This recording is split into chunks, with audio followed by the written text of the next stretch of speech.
Istilah pseudomedis berasal dari kata pseudo yang berarti palsu atau semu, dan medis yang berkaitan dengan kesehatan atau kedokteran. Dengan demikian, pseudomedis dapat diartikan sebagai praktik, klaim, atau keyakinan dalam bidang kesehatan yang mengaku sebagai bagian dari ilmu kedokteran atau pengobatan, namun tidak memiliki dasar ilmiah yang dapat diverifikasi atau diuji validitasnya secara empiris.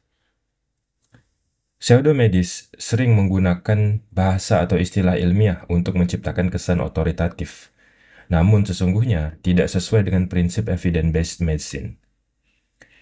Mengapa pseudomedis muncul?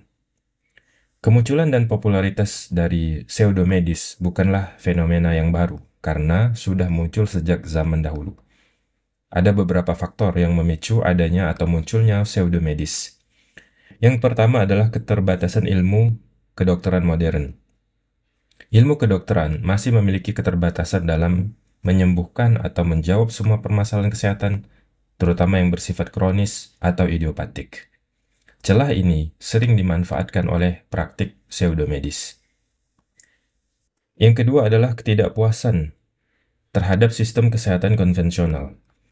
Biaya tinggi, antrian panjang, interaksi dokter-pasien yang terbatas, dan efek samping dari pengobatan medis sering membuat masyarakat mencari alternatif. Yang ketiga adalah faktor budaya dan tradisi. Dalam banyak masyarakat, praktik pengobatan tradisional atau warisan leluhur masih sangat dihargai. Beberapa dari praktik ini bisa bersifat pseudomedis, bila tidak berdasarkan bukti ilmiah. Yang keempat adalah kebutuhan akan harapan.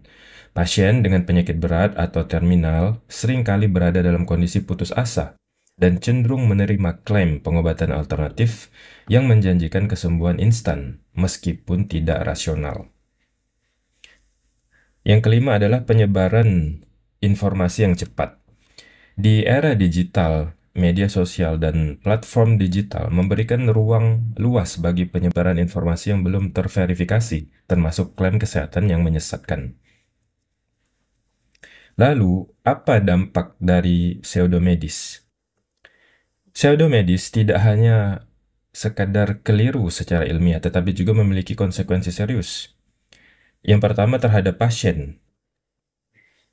Dampak pseudomedis terhadap pasien berupa keterlambatan diagnosis dan pengobatan yang tepat, pemborosan finansial, efek samping serius dari terapi yang tidak aman, bahkan kematian, akibat pengobatan yang salah. Yang kedua, terhadap tenaga kesehatan. Dampak dari pseudomedis terhadap tenaga kesehatan berupa turunnya kepercayaan masyarakat terhadap profesi medis dan konflik antara tenaga medis dengan pasien atau keluarganya. Yang ketiga, dampaknya terhadap sistem kesehatan. Dampak dari pseudomedis terhadap sistem kesehatan berupa beban ganda pada fasilitas kesehatan karena komplikasi dari pseudomedis, serta tantangan dalam mengatur regulasi dan pengawasan produk serta praktik alternatif. Demikian, wallahu a'lam bishawab.